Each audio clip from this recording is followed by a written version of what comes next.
minha, onde aprendi muito, e é essa uma ocasião que me emociona um pouco, porque é a primeira vez que volto oficialmente como ex-deputado da Casa. Portanto, eu agradeço a Vossa Excelência e a eminentes pares esse momento feliz da minha luta pelas coisas do Brasil. Cumprimento também o honrado deputado Franco Cartafina, eminente relator desse projeto, e o meu deputado cearense, meu conterrâneo e amigo, professor Edilvan, a quem também agradeço o privilégio pela iniciativa de tomar essa proposta de me trazer até aqui para refletir sobre isso. Senhoras e senhores deputados, senhoras e senhores aqui presentes, meus ex-colegas e amigos, estou vendo alguns ali, muito queridos todos. Eu trouxe uma apresentação que pela qualidade da audiência, eu vou me dispensar de fazer, porque creio que é muito mais importante fazermos uma reflexão mais espontânea, que nos permita discutir com a devida sensibilidade, com a naturalidade com que esse assunto deveria estar sendo centralmente discutido no Brasil. E a razão é muito prática, eminente deputada Mariana. 60% da energia motriz do crescimento econômico do Brasil, quando ele acontece, todas as ocasiões, sem variar nenhuma, ao longo dos últimos 30 anos, quando o PIB brasileiro cresce 2,2% em média, que é a tragédia que nos tange desde os anos 80 para cá. Mas mesmo em momentos especialmente fora da média, momentos na sequência do Plano Real, que eu tive a honra de ajudar a consolidar, momentos da segunda metade do primeiro governo Lula, em que há uma expansão importante do crédito, que sai de 15% para 57%, de 17% para 55% do PIB, 60% das energias motrizes desse crescimento econômico se dão pelo consumo das famílias. Isso não é a forma mais sadia de se fazer a promoção do desenvolvimento. O Brasil tem gravíssimos problemas na formação bruta de capital, no investimento, etc., mas haverá ocasiões para discutirmos isso. O que fica claro é que, na realidade brasileira, 60% do crescimento da economia já acontecido em todos os anos que aconteceram, nós devemos ao consumo das famílias. E o consumo das famílias, sabem muito bem, brilhantes que são Vossas Excelências, é uma resultante de 3 fatores bastante práticos e objetivos: emprego, renda e crédito. O emprego e a renda vêm depois do desenvolvimento, depois do aquecimento econômico, depois da ativação da economia. E o Brasil está estagnado em forma a pior dos últimos 120 anos. Nós estamos completando a pior década em matéria de desenvolvimento econômico dos últimos 120 anos. O que podemos fazer, então, os brasileiros, é atuar no terceiro vetor, que é o crédito. E aí nós precisamos conhecer o problema, porque ele é muito grave, mas eu tenho a comovida convicção de que ele é solúvel. Por isso, eu que sou um parlamentarista, amo e dou testemunho disso aonde posso, a ideia de que o parlamento brasileiro tem a inteligência para abordar de forma profunda e sensível todo e qualquer ângulo do problema brasileiro. Ao nosso povo não tem sido dado o direito de amar, respeitar o parlamento pelos seus extraordinários bons exemplos, porque só a vulgaridade, o mau comportamento da minoria que é posto em horário nobre, novelizado e escandaloso. E eu, então, fico feliz de ver uma comissão especial constituída com deputados tão qualificados como Vossa Excelência, senhora Presidenta, para discutir este assunto. Veja, hoje, e esse problema está piorando, 65,4% das famílias brasileiras estão endividadas. Então, isso não é um problema trivial e nem pode se acusar 65% das famílias de uma nação de deseducação financeira. Ou, como diz de forma mais simples o nosso povo, de 2/3 das famílias, em números redondos, terem dado o passo maior do que a perna, terem tido o olho maior do que a barriga no exercício do seu endividamento. Isto, comovidamente defendo, é uma variável que tem a ver com a educação financeira, tem a ver com a exacerbação consumista de uma propaganda materialista que insulta os olhos e ouvidos e corações, especialmente das populações mais jovens, com o compre, compre, compre de qualquer jeito. E isso, evidentemente, são fatores que nós temos que, sobre ele, nos debruçar. Porém, esta situação é tão extensa e tão profunda que ela claramente é consequência de uma variável macroeconômica do país. E é que o Brasil, há 30 anos, administra, consequentemente, a pior taxa de juros do planeta Terra. Hoje, a taxa Selic é a menor da história do Brasil. Desde que se criou a Selic, nós estamos com uma taxa líquida, descontada a inflação, de 2%. É a menor taxa Selic da história do Brasil. Mas uma taxa de 2%, que é a taxa Selic descontada a inflação, não quer dizer absolutamente nada, porque na ponta nós estamos encontrando pelo spread bancário mais imoral, não é? E, infelizmente, pela omissão e quando não há proteção lúcida e dolosa do Banco Central brasileiro, minha opinião, data máxima vênia de quem pensa diferente, não é? Nós temos a pior taxa de juros da ponta do mundo. Hoje, por exemplo, o crédito da pessoa física é de 47%, o spread. O mundo inteiro está praticando taxas de juros negativas, 15 trilhões de dólares estão hospedados hoje em juros negativos, e o Brasil cobra, para rolar um empréstimo pessoal, uma média de spread de 47%. Mas, se houver ocasião, tem todos os dados, e vou deixar a memória dessa comissão, se nós tomarmos em consideração os extremos, nós vamos encontrar, por exemplo, que as bandeiras de cartão de crédito, que é segmentadamente o pior problema de inadimplência, está na ciranda do cartão de crédito. As bandeiras norte-americanas, Visa, American Express e Mastercard, eu gosto de dizer os nomes, na sua praça de origem, na sua praça matriz, cobram entre 17% e 34% de juros ao ano. No Brasil, a taxa de juros de um cartão de crédito hoje é de 281% ao ano. O cheque especial do Banco do Brasil já passa de 300% ao ano, que é logo em seguida a segunda categoria de inadimplência. E depois vem os serviços públicos, que têm problema de taxa de permanência, tem multa, juros, multa sobre juros, enfim. De maneira que, excelências, 65% das famílias estão endividadas e, portanto, o país, por este motor, está proibido de crescer. Houvera contexto, nós demonstraríamos que, mais ou menos pela mesma causa, o investimento empresarial está colapsado. Hoje nós consideraremos aqui, por obediência fiel ao regimento e ao objeto da convocação, mas hoje o setor privado brasileiro está proibido de investir porque está também com um endividamento recorde submetido aos mesmos constrangimentos das famílias. Desde que eu lhes diga, 5,5 milhões e 500 mil, 5,5 milhões de micro e pequenas empresas estão inadimplentes hoje no Brasil, meu caro estimado amigo e colega. 5 milhões e 500 mil empresas estão inadimplentes no Brasil. Isso é a antivéspera da falência. Lembro que 7 em cada 10 empregos no nosso país são germinados em pequenas empresas.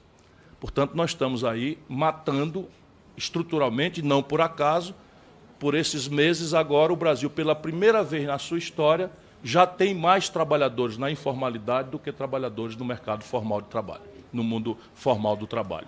São revoluções que estão acontecendo e que retiram a pedra angular de muitas concepções estratégicas. Por exemplo, Vossas Excelências foram coagidos por um discurso meio terrorista de que a Previdência Social está quebrada, que tem que votar às pressas uma reforma da Previdência. Eu respeito muito, até porque não desconheço o problema, mas o eixo central de financiamento da Previdência, que é a carteira assinada, por 20% de contribuição patronal e 11% de contribuição dos trabalhadores, está sendo destruído. Então, não existe reforma previdenciária que mantenha esse regime. Então, daqui 3, 4 anos, nós teremos obrigados, anuncio aqui, a falar numa reforma da Previdência de novo, porque o eixo estratégico, enfim. E por aqui eu iria fazer uma digressão sobre o investimento público, portanto, o país está proibido de crescer. Voltemos ao tema. É possível que o exercício individual das pessoas, das famílias, tenha alguma equação, alguma solução para isso? Desde que eu lhe suplique pela sensibilidade para um sonoro não. O Brasil, ao longo dos últimos 15 anos, cometeu uma imprudência. Nós permitimos que 85% de todas as transações financeiras do país fossem concentradas em apenas 5 bancos. E eles atuam de forma oligopolizada, eles atuam em cartel, porque os 2 bancos públicos que compõem esses 5, por regra, têm sido administrados por pessoas que vêm do mercado financeiro e para este mercado vão voltar tão logo os lapsos dos mandatos temporalmente limitados que temos impõem. Mas o que quer dizer é que eles acabam participando dos jantares onde se decidem as taxas de juros e onde se decidem as tarifas sem qualquer contestação, competição ou atitude regulatória do nosso Banco Central. Isso explica, por exemplo, o comportamento do cheque especial e o comportamento dos cartões de crédito, que não tem nenhuma regulação nem controle. Se isto for verdade, a mim me parece que é necessária uma iniciativa pública. E aqui não precisa ser muito inteligente, quanto Vossas Excelências são de sobra, mas eu estou supondo que estamos falando para o povo mais simples do Brasil, para entender que a sua solução é alcançável. Porque, deixe que lhes diga, o valor global de todo o endividamento das famílias brasileiras, tudo junto, hoje, atinge 282 bilhões de reais. 282 bilhões de reais é a soma de todos os valores que estão inadimplidos nas famílias brasileiras. Quando nós assistimos, como eu fui pessoalmente testemunhar vários anonimamente, e mandei observadores, e isso é uma regra, eu não tenho mais nenhuma dúvida, a um leilão do Serasa, nós estamos assistindo a um desconto médio de 90%. Eu falei desconto médio, de 90%. Portanto, se nós dividirmos 282 bilhões pelos 65 milhões e 500 mil famílias envolvidas nessa inadimplência, nós vamos encontrar um número ao redor de R$ 4.500 de endividamento por indivíduo. R$ 4.500. Por que há um desconto tão extenso nas experiências dos leilões do Serasa? Porque ali se está descontando sobre fumaça contábil, substantivamente, e se está estimulando a recuperação de créditos que provavelmente não retornarão jamais. Então você tem fumaça contábil, que eu chamo, eminente deputada Perpétua, minha estimada colega e amiga, é uma honra cumprimentá-la. Sempre bom e honrado vê-la. Desculpa a informalidade, excelência. É porque, de fato, eu sou muito amigo de todo mundo aqui, então eu acabo me sentindo mais em casa do que devia. Mais ainda, sem dúvida nenhuma, porque tem muito maior valor do que qualquer homem conseguirá jamais ter. Data máxima vênia dos meus ilustres pares aqui. Então, voltando aqui, R$ 4.500, tudo número grosso, para não ter comprometimento com planilha, para a gente apresentar, é o endividamento individual por família. Se eu desconto 90%, eu falo de 10% de 280 bilhões, estou falando em 28 bilhões de reais. 28 bilhões de reais dividido por 28 meses dá R$ 1 bilhão por mês.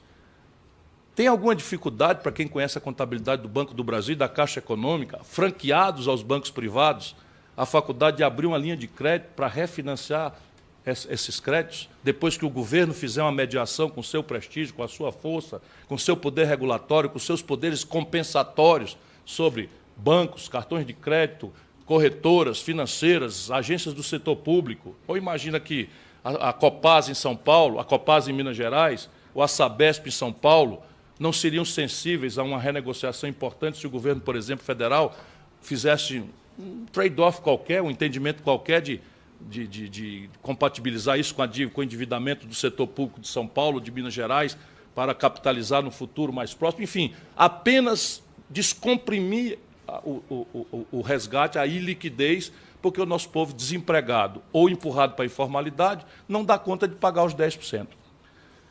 Era basicamente esse testemunho que eu gostaria de dar hoje aqui, porque Vossas Excelências têm a chave para, a partir da força com que estão se dedicando a esse assunto, de dar ao governo, aos governos brasileiros, a devida atenção, a devida centralidade a isso. É completamente ilusória, para não dizer mentirosa, qualquer promessa de retomada de crescimento econômico com esse nível de endividamento familiar e empresarial no Brasil. E a oligopolização do setor financeiro privado diz que não será a iniciativa privada que vai resolver essa questão. E não precisa entrar um centavo de dinheiro público. É um produto financeiro privado que os bancos podem ganhar dinheiro, evidentemente trocando juro de taxa de permanência, multa, juro sobre juro, uma série de abusos, não é? Por um juro flat de 14%. Você imagina, trocar um juro de 14% para o endividado seria um crime, mas ele está deixando de pagar 250%, 270% para pagar 14%. Os bancos ganhariam dinheiro. Por que não acontece? E encerro a minha primeira provocação, desculpando-me por ser muito duro no argumento, estou disponível para ouvir críticas, reparos, para além de tentar responder seus questionamentos, mas eu afirmo, Excelência, de que Vossas Excelências estão tratando aqui da nova escravidão. Esse nível de endividamento e a forma com que ele submete as imensas massas populares para preencher uma ficha de emprego e ao Serasa, ao SPC, negociar humilhado para pagar uma prestação, depois de reestruturar, paga uma prestação, dá baixa no nome, faz a ficha de emprego para tentar desesperadamente conseguir e depois entra na inadimplência novamente. Só que este fluxo permite aí que 28 bilhões, que são 10%, passe para praticamente seja um crédito rotativo. E isso é enriquecedor para, lamentavelmente, um setor brasileiro que vende a economia e o nosso povo e para o vinagre, para usar uma expressão popular, ganham lucros contábeis, porque isso é um falso ganho, que não tem precedente internacional. Em nenhum sistema nacional, mundial, sistema financeiro, há uma rentabilidade sobre o patrimônio como há no sistema oligarquizado, do oligopolizado do sistema financeiro brasileiro. Era o que eu tinha a dizer por primeiro, Excelência. É uma solução estrutural muito mais importante do que aquela sugestão que eu tenho procurado pôr em debate, que é só uma sugestão conjuntural de dar a mão ao nosso povo. É uma coisa chocante. Hoje, por exemplo, Excelências, nós temos praticamente 30% dos jovens brasileiros começando a vida com nome sujo no SPC Serasa. Nesses jovens, que me angustia profundamente, a dívida com o FIES, que é um crédito, afinal de contas, de origem pública, é de 11 bilhões de reais vencidos. 5 milhões de jovens estudantes estão humilhados no começo da vida com o nome sujo. Isso se espalha de forma desigual, mas, assim, a classe média brasileira, o povo trabalhador brasileiro, né, as regiões mais pobres do Brasil, todas experimentam redobrada essa humilhação coletiva. Por isso, talvez Vossas Excelências não saibam quanto importante, quanta centralidade tem essa iniciativa que Vossas Excelências estão fazendo aqui. Quando eu recebi o convite, eu celebrei essa possibilidade, porque há um certo egoísmo na elite dirigente do país que não percebe, volto a dizer, a centralidade disso. Sem uma estruturação racional, Vossa Excelência pontuou muito corretamente, nós não podemos perdoar a dívida de ninguém, não devemos sancionar a deseducação, o consumismo materialista não é uma boa prática, tudo isso está previsto no projeto que Vossas Excelências estão qualificando, melhorando e que pode ter uma repercussão histórica para o nosso país. Mas a virada do jogo, ela não precisa sequer da lei. A virada do jogo pode ser resolvida apenas com a administração pública. A Caixa Econômica timidamente começou.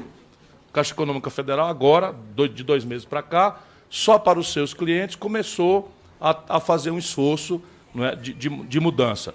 Mas a gente precisava sinalizar para o conjunto da sociedade, e essa talvez seja a maior importância, para além da transcendental importância de um projeto como esse que Vossas Excelências estão aperfeiçoando, mas chamar a atenção do país para dar a mão a essa multidão de brasileiros que estão humilhados hoje sem merecer. Agora com a palavra o autor do requerimento, deputado Edivan Alencar. Bom, boa tarde a todos os presentes a essa audiência. Queria agradecer a deputada Mariana e ao deputado Franco por aprovação do requerimento por unanimidade e agradecer a presença do Ciro, né, que gentilmente vem aqui nos falar sobre um tema tão importante para os brasileiros.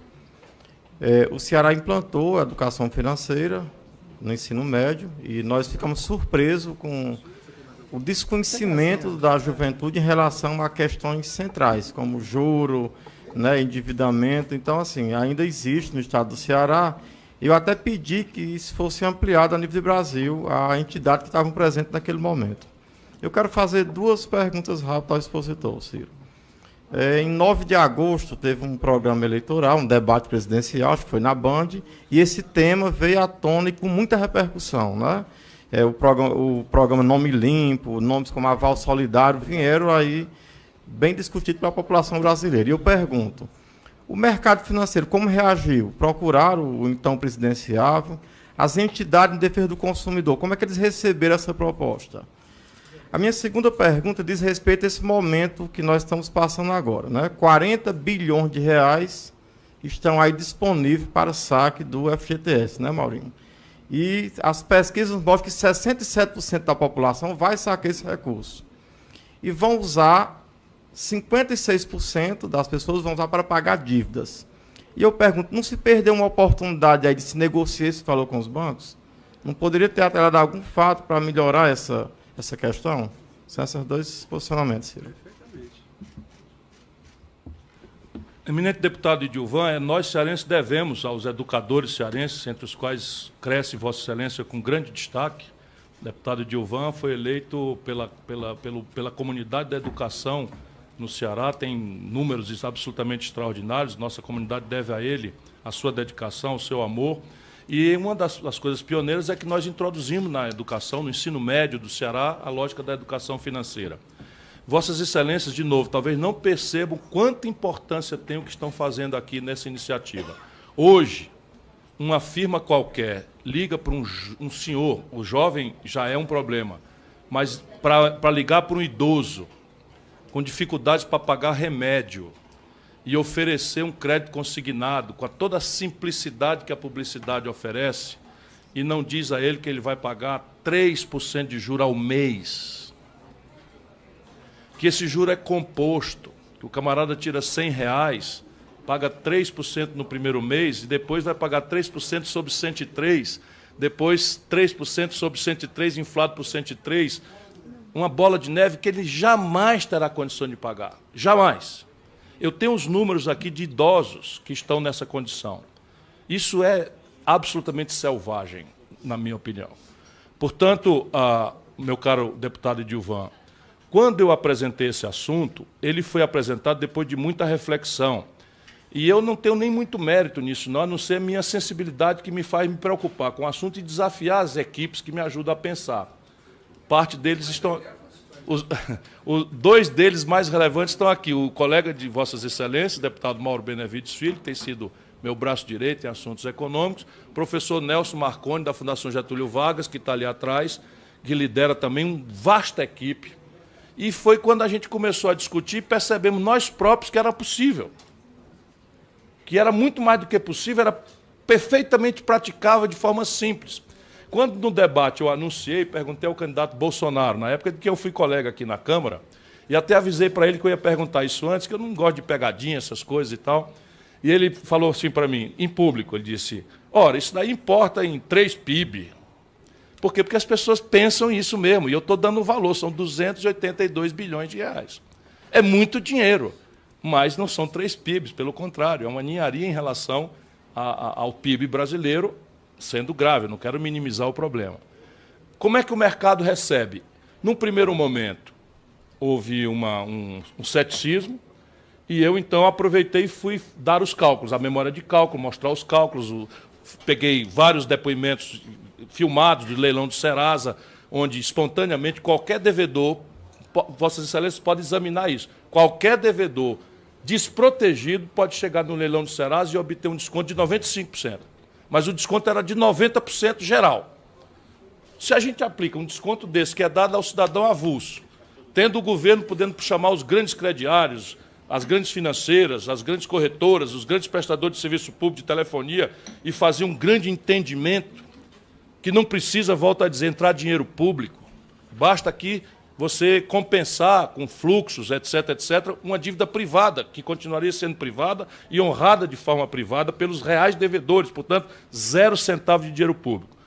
Foi aí, eles, quando perceberam de que era perfeitamente praticável, passaram a patrocinar uma onda de deboche e de desmoralização.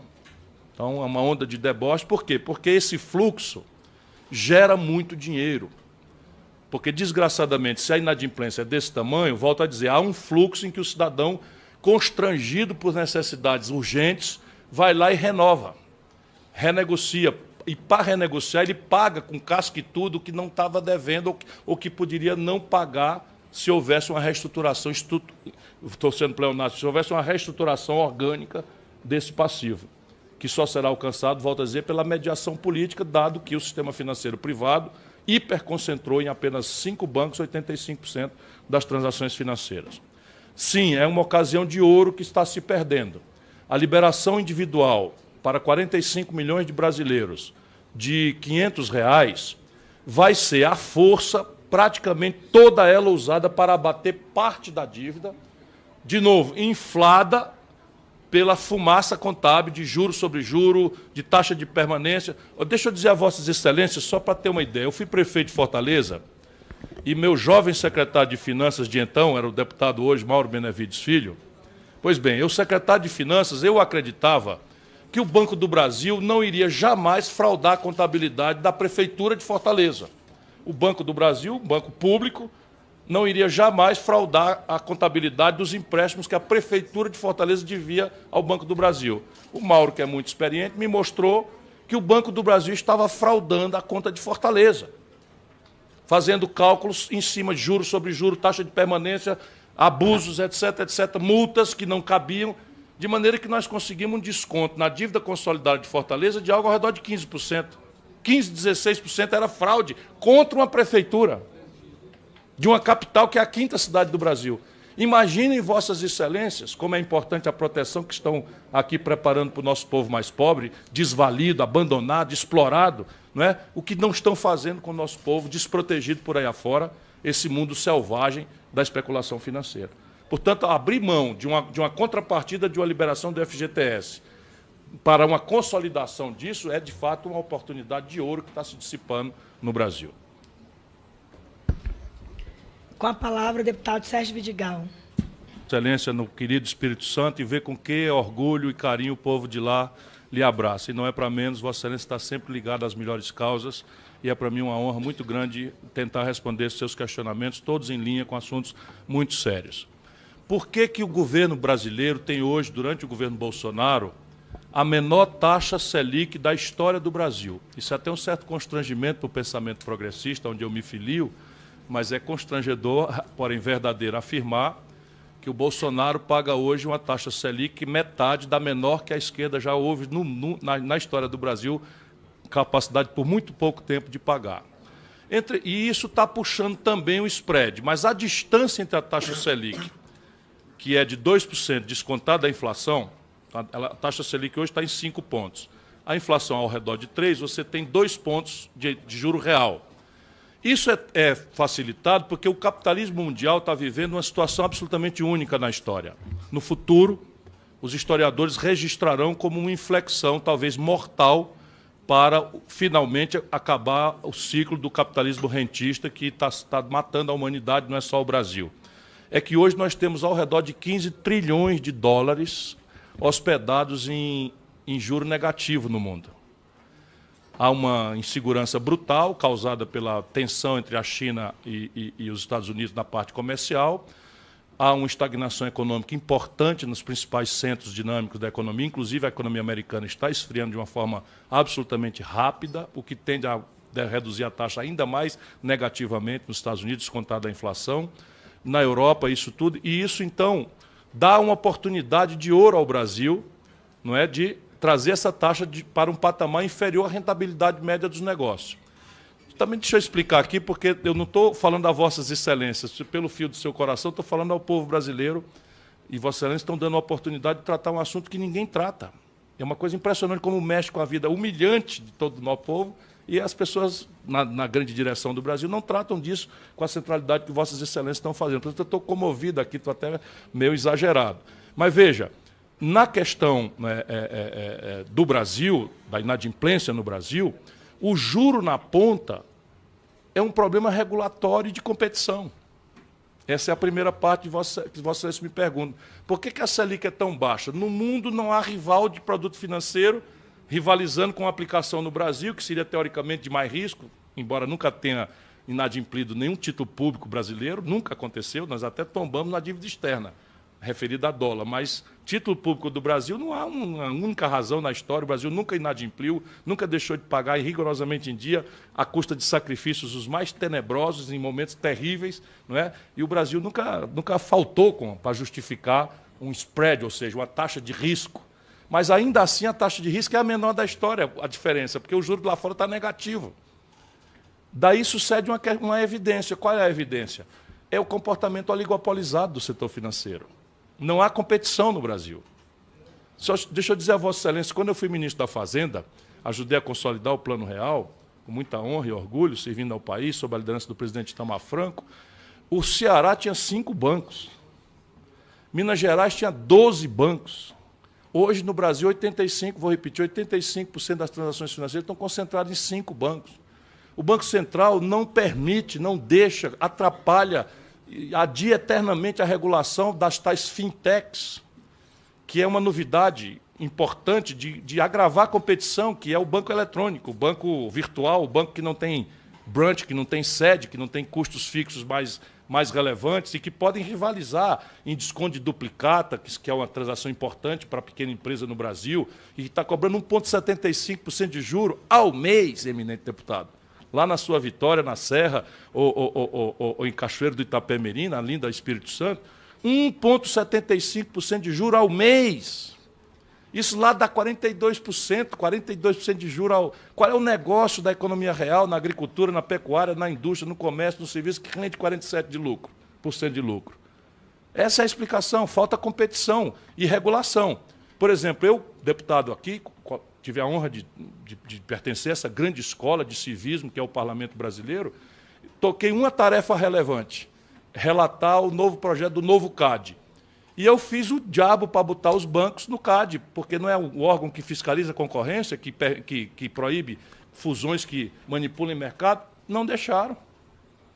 Não deixaram, perdi feio aqui. O próprio governo não topou, porque, infelizmente, eles mandam e desmandam, impunemente. Não pagam tributo sobre lucros e dividendos. Só o Brasil e a Estônia, no setor financeiro, que tem uma rentabilidade sobre o patrimônio que é 5 vezes, por média, maior do que a rentabilidade do mundo, 5 vezes, não paga imposto sobre lucros e dividendos. Então, ou tem competição e regulação, ou não vai acontecer, né, na prática. A segunda questão, quando é que a bomba vai estourar? Esta é uma bomba biológica, é uma bomba química. Ela não é dos artefatos explosivos. Você não ouve o barulho da explosão. É uma bomba de efeito químico que está simplesmente disseminando a morte do tecido produtivo do Brasil e a própria dignidade pessoal da nossa comunidade.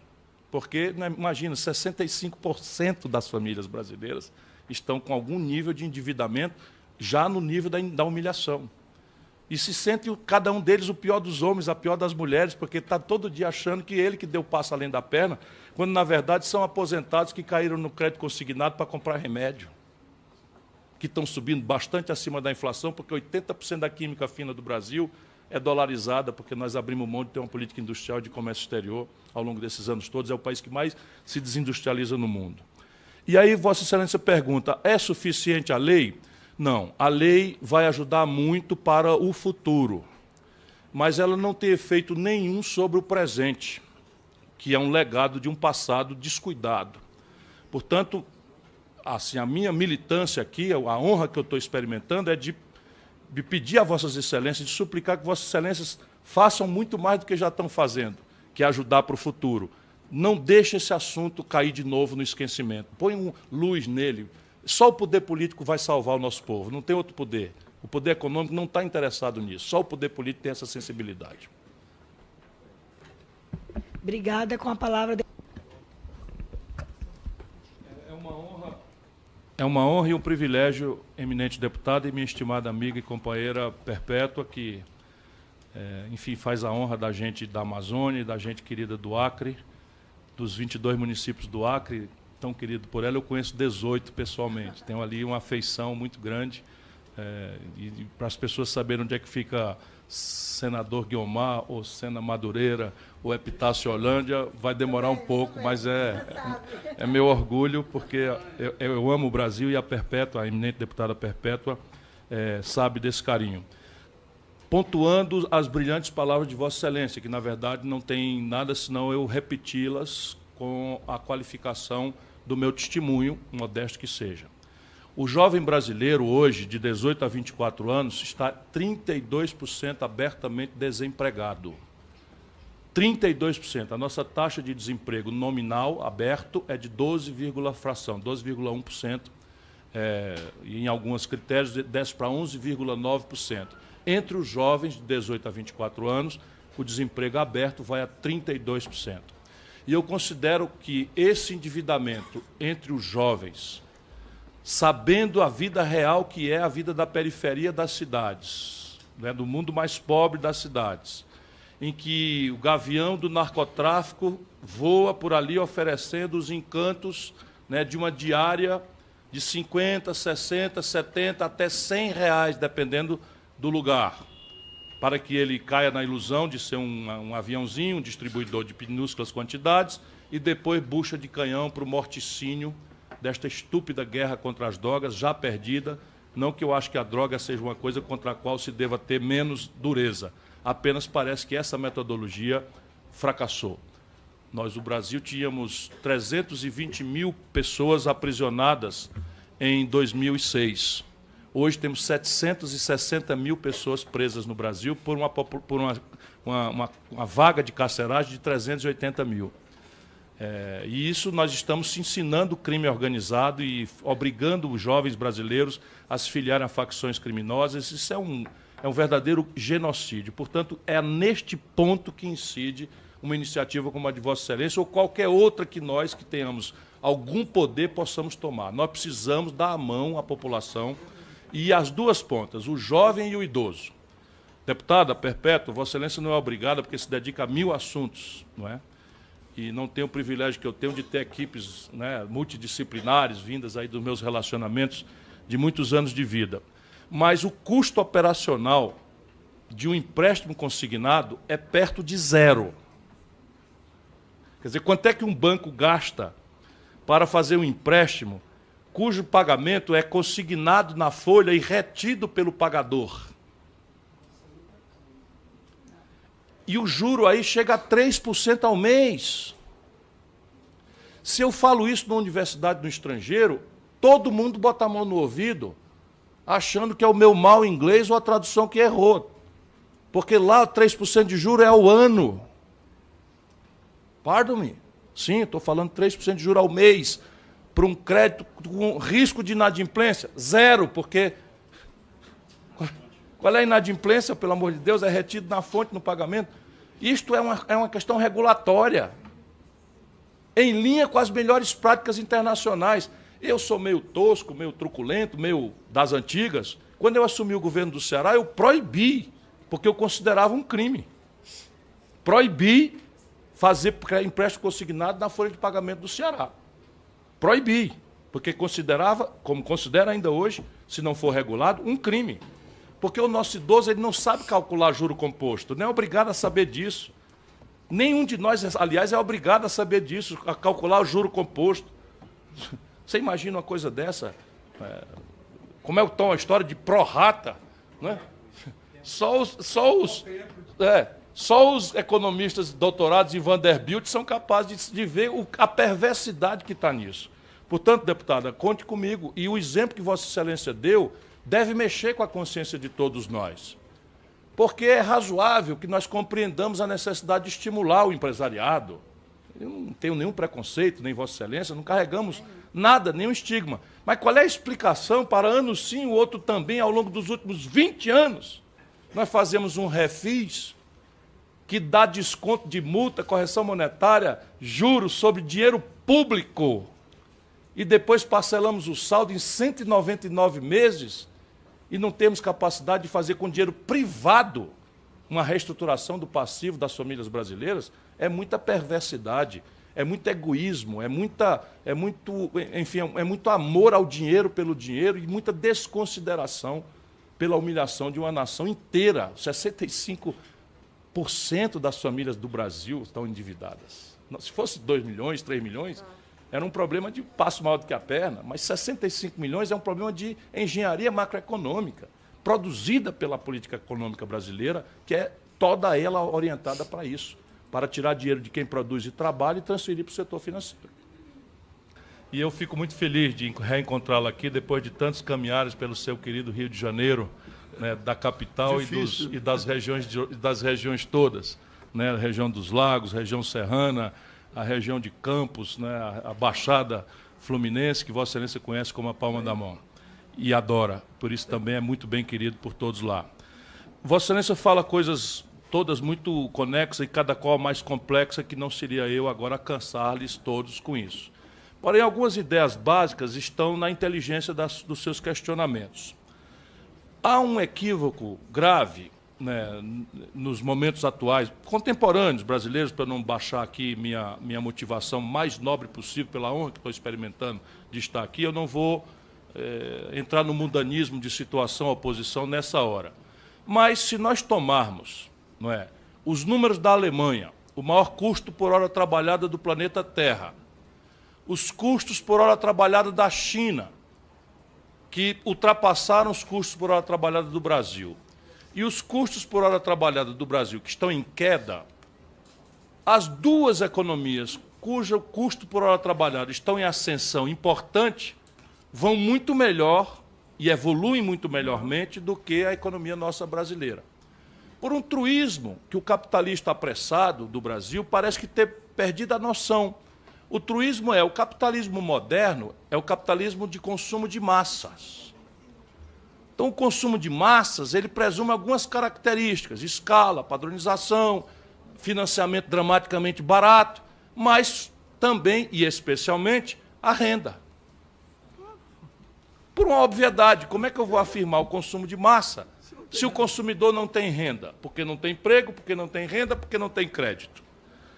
Então, Excelência, só para que Vossa Excelência tenha uma noção, que eu sei que Vossa Excelência conhece bastante bem, mas me dá a oportunidade de destacar para quem não conhece, o Brasil fechou 13 mil indústrias nos últimos 3 anos.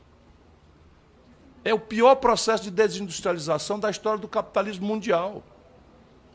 A Ford do ABC não fechou porque o custo por hora trabalhada da Ford do ABC é mais grave, é ineficiente ou é impossível dela pagar, vis-à-vis a Ford de qualquer lugar do mundo. A Ford fechou porque faz 5 anos que a Ford está com 65% de capacidade instalada ocupados apenas, porque a economia brasileira está numa depressão sem precedente na história. O Brasil fechou, deputado Paulo Ramos, 220 mil pontos de comércio nos últimos 3 anos. 220 mil pontos de comércio fecharam. Eu afirmei aqui, porque não é a ocasião, mas eu afirmei só para que em outra ocasião possamos refletir sobre isso. Eu estou na casa do povo, eu tenho uma firme convicção e amor ao parlamento, como a escola da democracia, o lugar onde se aprende a respeitar e tolerar a diferença e aprender com ela, a valorizá-la. Eu nasço no parlamento para a vida pública. Pois bem, é só aqui que tem a chance da gente especular. 5 milhões e 500 mil pequenas empresas no Brasil estão inadimplentes.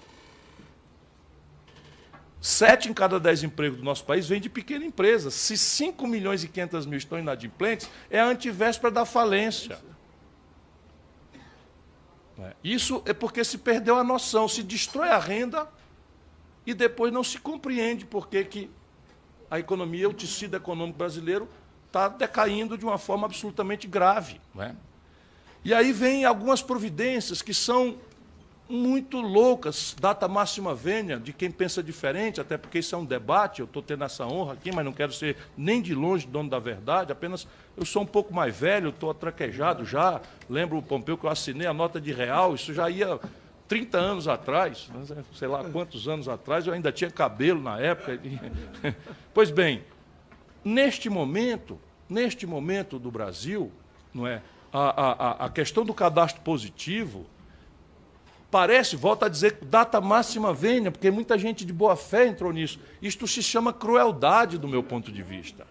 Porque cadastro positivo, na verdade, é o cadastro negativo.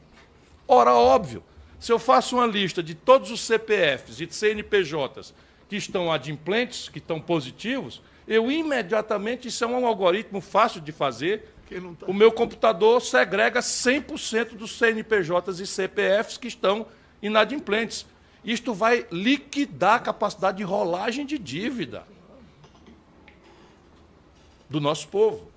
Pode esperar que suicídio vai explodir, porque são consequências imediatas. Isso é um fenômeno chileno que os malucos brasileiros estão copiando. A pior coisa do que acontece no Chile.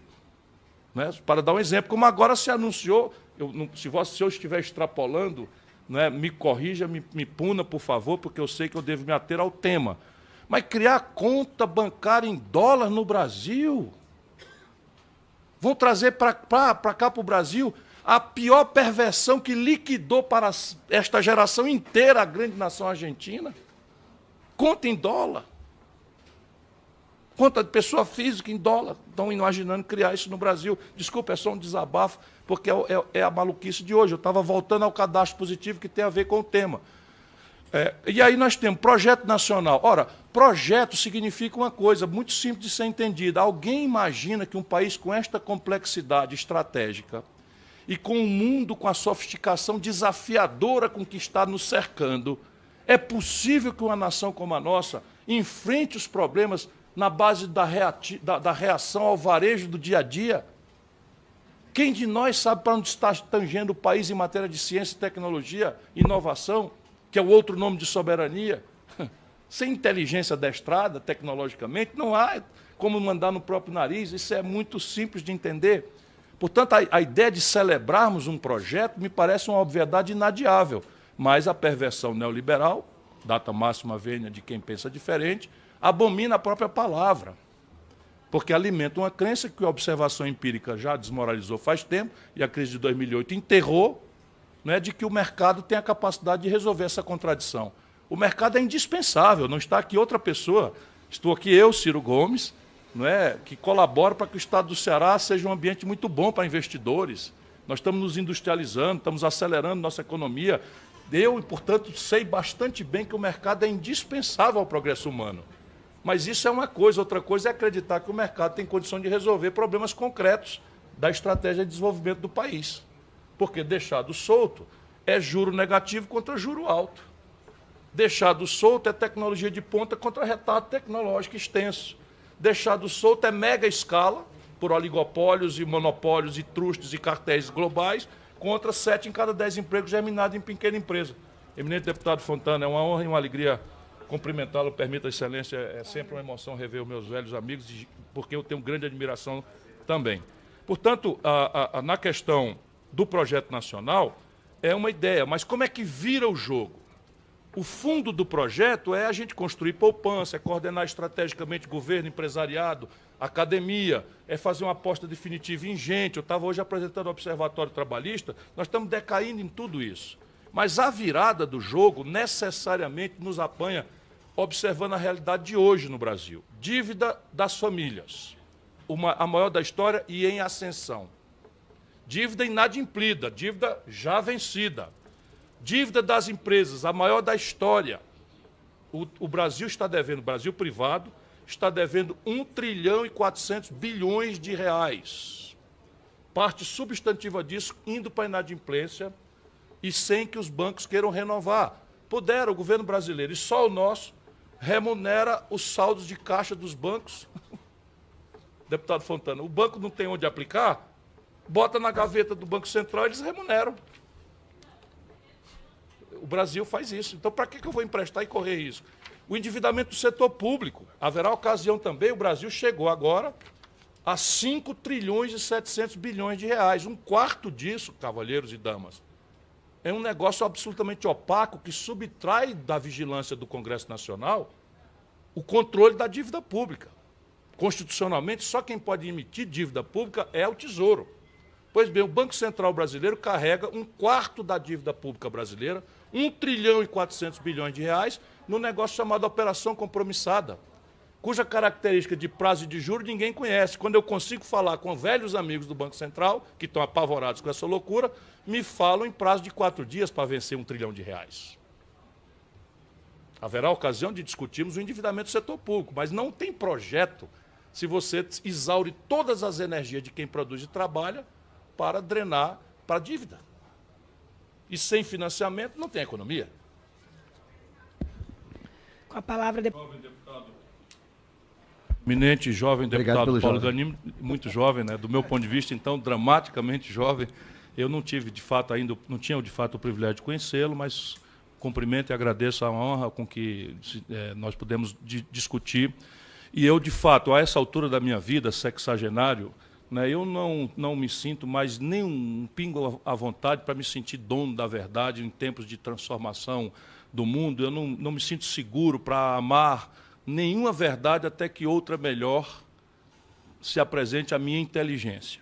Não é? As minhas paixões não, essas eu mantenham confinadas àquilo que eu de fato amo e de que eu de fato sou apaixonado. Mas inteligência estratégica só prospera uma ideia na minha cabeça até outra melhor vier.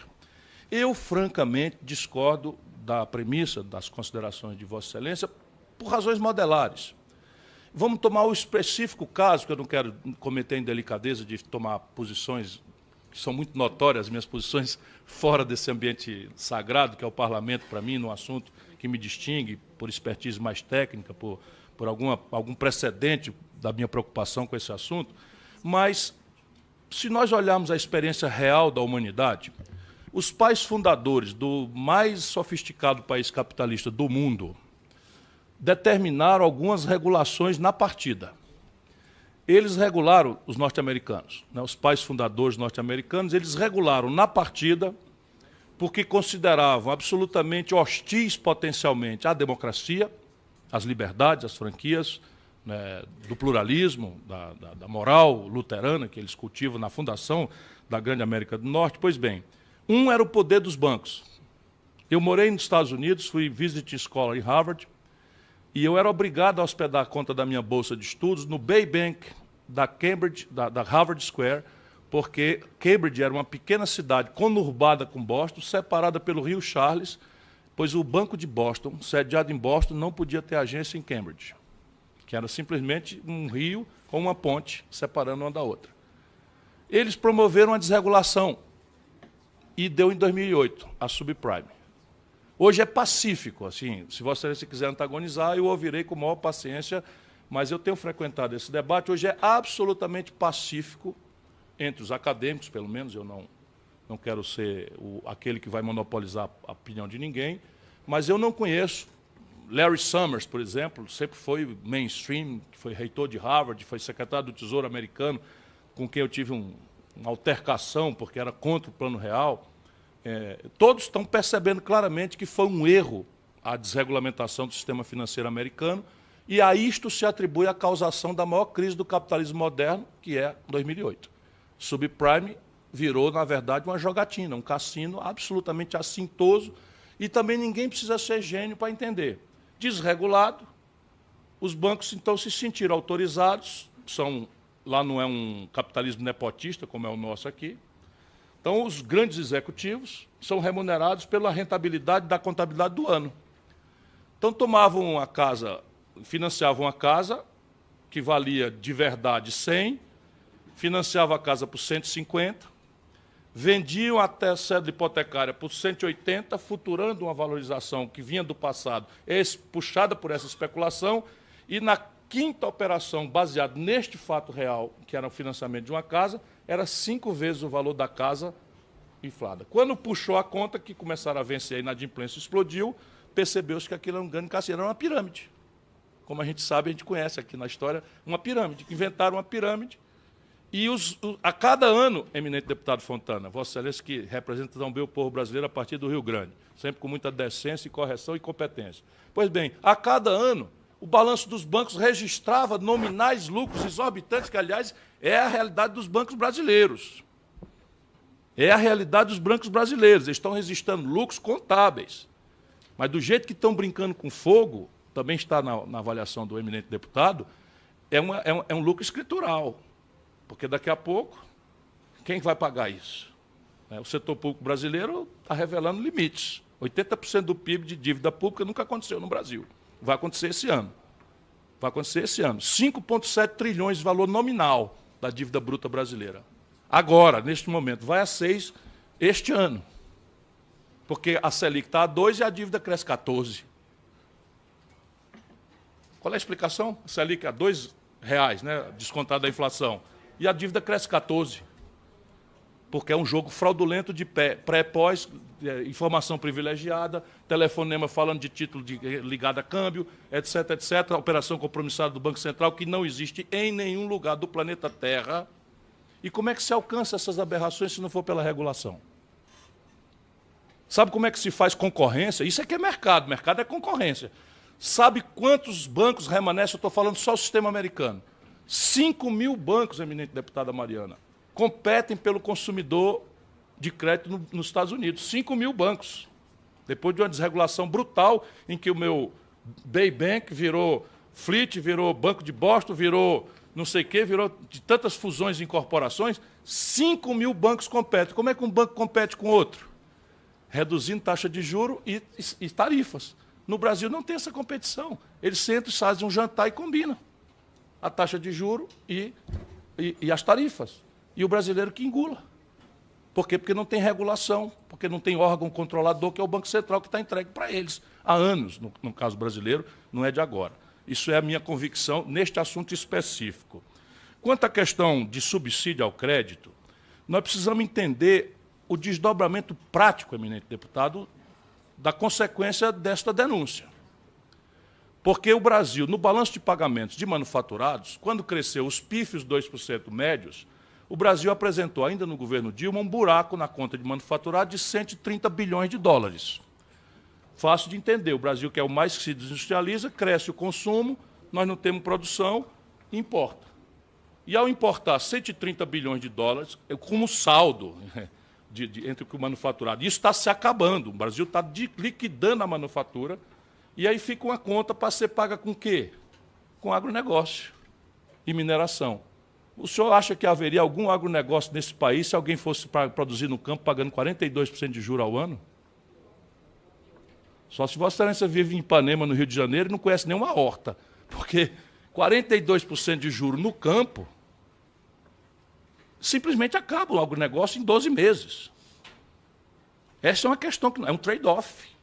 Também nem acho tão justo, mas é um trade-off. Então, nós não temos manufatura, porque abrimos mão de um projeto nacional. 80% da química fina vem do estrangeiro, todos os meios de diagnóstico médico, toda a eletroeletrônica, toda a gabinete eletrônica, toda a informática, 80% do carro montado no Brasil vem do estrangeiro, a parte rica do carro, tudo isso. E aí nós pagamos essa conta com preços ciclicamente altos de commodities. A commodity mais importante é agronegócio, mineração e petróleo. O petróleo se financia globalmente, mineração se financia globalmente e o agronegócio se financia localmente. Tira o subsídio. Eu não sou a favor de subsídio, não, porque a sociedade brasileira está pagando a rentabilidade e a boa-vida de uma minoria. Mas as contas do Brasil não aguentam esse desaforo. É uma coisa bem prática, não é? Se Vossa Excelência me permitir ponderar. No caso do PT, do experimento do Lula, a minha análise também, só para não deixar essa ponderação, e eu permanecerei o mais técnico possível, até porque tenho muita crítica ao experimento, do qual eu tenho me afastado crescentemente. Mas o que aconteceu no governo do presidente Lula foram 3 movimentos que são muito consistentes em direção à expansão do consumo. O primeiro, uma política de salário mínimo. Na eleição de 2002, que eu competi, eu prometia puxar o salário mínimo ao valor equivalente a 100 dólares. E o Zé Serra me chamou de mentiroso, porque eu tinha sido ministro da Fazenda e tinha pago um salário mínimo de 98 dólares e 70 centes. Portanto, era mentira que eu podia chamar para 100 dólares e estava a 76 dólares. O Lula puxou o salário mínimo no dia da posse da Dilma para 320 dólares a poder de compra. Talvez no Rio de Janeiro Vossa Excelência não perceba quanto eu percebo no Ceará, onde 7 em cada 10 pessoas de carteira assinada ganham salário mínimo.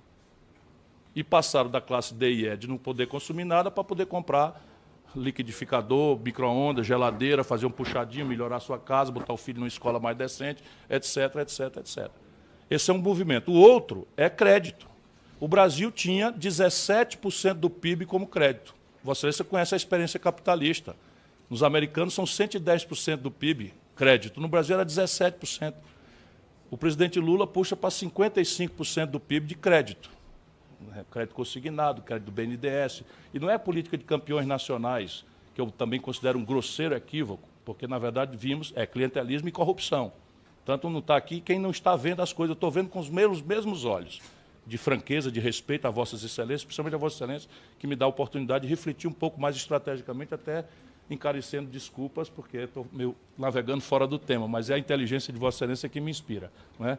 Então, veja, e a rede de proteção social. Isto fez explodir o consumo no Brasil. Essa é a raiz da crise. E por que não houve colapso?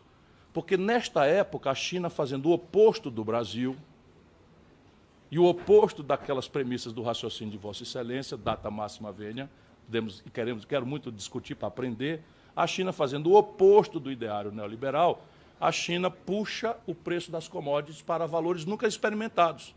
Então, quando o Lula entrega o governo para Dilma, nós estamos vendendo um barril de petróleo por $110. Uma tonelada de minério de ferro por $190. Quando a Dilma é derrubada, nós estamos vendendo o mesmo barril de petróleo por 30. E a mesma tonelada de minério de ferro por 38. Eu estava trabalhando na CSN já, portanto, eu estava operando já este assunto imediatamente ali. E aí desfinancia-se o balanço de pagamentos do Brasil, desvaloriza o câmbio, o resto do filme a gente conhece. Se nós não substituirmos isso por uma coisa que compreenda que o mercado não é global. A única coisa globalizada do mercado é a informação de um padrão de consumo, ao qual o nosso povo quer ter acesso, não tendo renda para isso. Por quê? Porque a conta de juros, preço do dinheiro e personalidade do dinheiro não são globais. Nesse momento, o mundo experimenta um momento mais grave de juro negativo. A tecnologia que qualifica os serviços e os bens que nós queremos consumir é um domínio crescentemente protegido por leis de propriedade intelectual severas. Por que a China vai embora? Porque ela não respeita essas interdições. Ela faz mercado, não respeita essas regulações de propriedade intelectual. O Brasil tem uma das piores legislações, nós estamos pagando aqui royalties por patente vencida há 15 anos. Com judicialização, com maluquice, com o Instituto Nacional de Propriedade Intelectual sentando em cima de patentes nacionais brasileiras, vocês não têm ideia. Também não pode ter, porque está apenas iniciando uma bela vocação que lhe levará muito alto, tenho certeza, nem pelo brilho com que já vejo atuando. E a outra questão é a escala. Quer dizer, o empreendedor global se apresenta com gigantescas quantidades, de maneira que pode praticar dumping contra economias periféricas como a nossa. Junta essas condições de empreender, mega escala, financiamento sofisticadamente baixo e tecnologia de ponta e bota para competir com anacronismo tecnológico, pequena escala e retardo tecnológico. Não fica meu irmão. E essa é a conta que a gente não fecha. Por isso que nós precisamos debater isso cada vez mais. Desculpa, senhora. Imagina, obrigada. Agora com a palavra, deputado Mário Benevides. Bom, minha cara presidenta, deputada Mariana, deputado Franco, meu colega de bancada do Ceará, deputado Edilvan, que teve esse discernimento fundamental para discutir na economia brasileira a questão do superendividamento do consumidor, porque a pessoa jurídica também já vai para esse movimento, mas o foco aqui do consumidor, e nos dar a oportunidade de ouvir aqui um brasileiro que não só viveu todo esse país por dentro, conhece na sua profundidade que questões e soluções para encaminhar um Brasil melhor. Então, eu me senti motivado primeiro para estar aqui, cumprimentar, né, este grande brasileiro que é Ciro Gomes e de expressar esta opinião. Quer dizer, nós precisamos discutir com o Brasil, porque quando a gente assiste determinados telejornais, lê alguns jornais, parece que tem um grande eleitor no Brasil, que é o mercado, né? E que todos nós teríamos que atender com a maior rapidez possível aquilo que este mercado pede, e aí seríamos felizes para sempre. E se atende uma coisa atrás da outra, essas que eu citei todas contra o meu voto, contra a minha visão como cidadão, visão de Brasil, de economia, mas isso é que é incrível. Atende, vota, coloca em prática, piora a situação. Aí é como se dissesse o médico, que é a minha profissão, né, originária. Olha, tu não te curou ainda porque eu não acertei a dose. Vamos dobrar a dose da radiação, se tu estiver tratando um câncer, por exemplo, ou da quimioterapia. Aí bota mais dose, não dá resultado, mais dose. É assim que está andando, infelizmente, a opção econômica do nosso país. Isso não tem nada a ver com o que está lá fora, tem que ver com o que está aqui. E eu espero que todos nós, em conjunto, consigamos, por exemplo, nesta comissão, dar este sinal.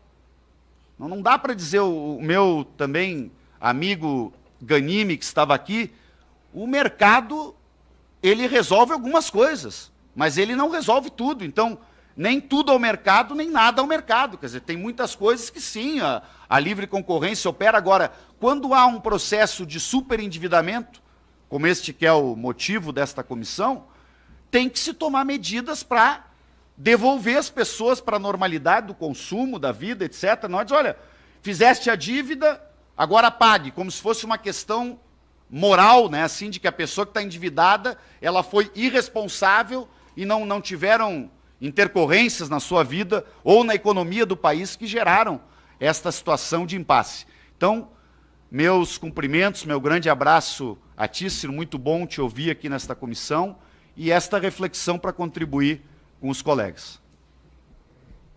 Eminente deputado Henrique Fontana, excelência, mas meu estimado amigo Henrique Fontana, eu tive o privilégio de, sendo deputado aqui,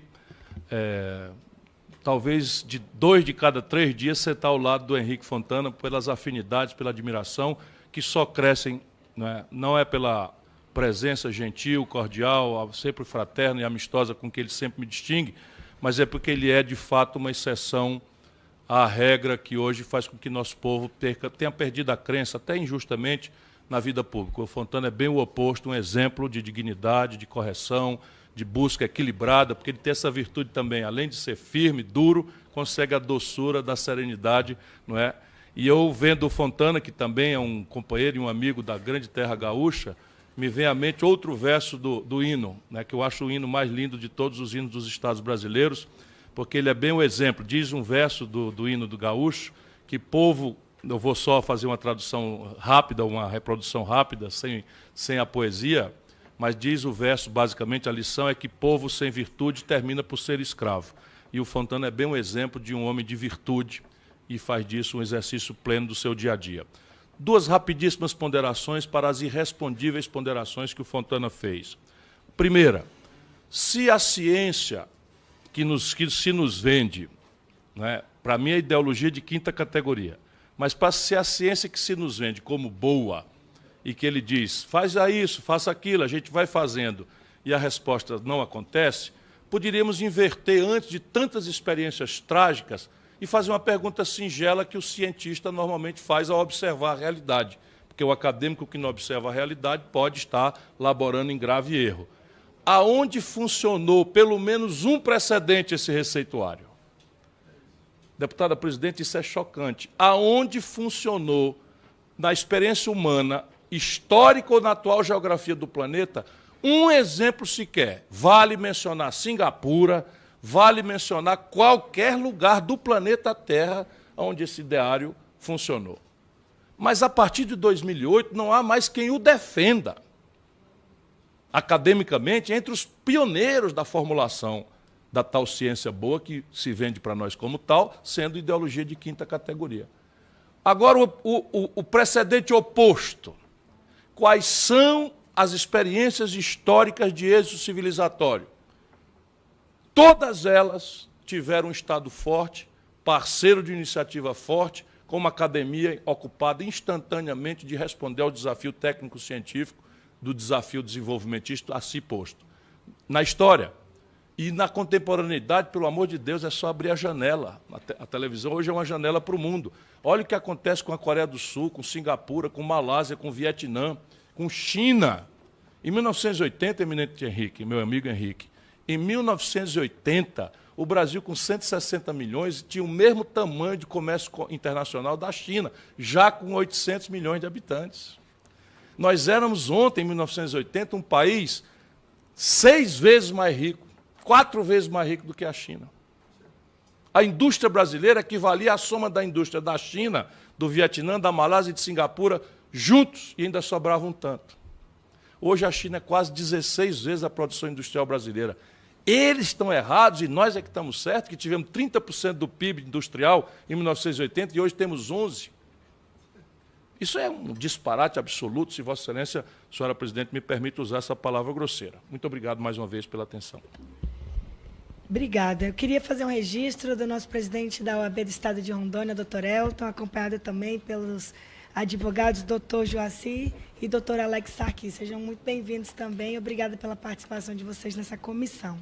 Recebemos aqui uma pergunta do Igor Brito, do IDEC, que durante a campanha para a presidência, Ciro Gomes foi um dos primeiros a assinar o compromisso com a plataforma dos consumidores, onde expressamente contamos com o apoio da aprovação do PL 3515 de 2015 e, após muitos anos, enfim, esta comissão foi instalada. Explique por que acha que os deputados têm que aprová-lo com urgência. Fica essa pergunta aqui do Igor para o senhor responder, e vou aproveitar, como é uma pergunta, acho que de interesse de todos, para o senhor aproveitar nela, já na sua resposta, já fazer suas considerações finais. Meu caro concidadão, Igor, e um abraço a todos os que fazem o Instituto de Defesa do Consumidor, que é uma instituição pioneira e muito importante nisso, que é uma das questões mais graves na contemporaneidade, que é a defesa dos direitos do consumidor.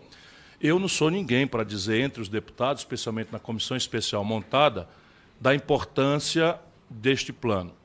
O que eu pude fazer hoje, ao longo do dia, pela honra que me foi concedida e privilégio, que me deu muita alegria e muitas emoções de rever amigos queridos, por exemplo, foi ponderar de que este é um problema central entre os 4 mais graves problemas brasileiros. Nós sentimos o problema da segurança, que é uma emergência dramática, o medo está no coração do brasileiro, nós sentimos o problema do transporte, nós sentimos o problema da saúde, que é tormentoso, mas ancestralmente o cidadão com o nome sujo vive humilhado e colapsando 60% do motor ativo do crescimento da economia.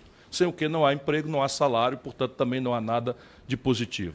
Os deputados sabem disso e eu tenho muita confiança. O parlamento brasileiro talvez não tenha ideia de quão gigantesca é a importância da sua atitude nesse momento. Eu posso discordar, como discordo, das maiorias conjunturais que se formam ao redor de um certo temário. Eu também, deputado fosse, teria, deputado Fontana, votado contra estas providências todas.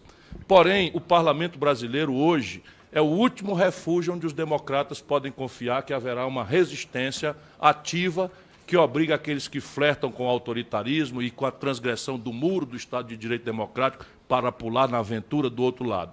É o parlamento brasileiro que está obrigando aqueles que flertam com o autoritarismo a se comportarem dentro dessa regra. E tem sido também capaz de conter danos. Isso também não é pouca coisa num país em que o desastre socioeconômico sem precedentes humilha tantos milhões de nossos irmãos e irmãs.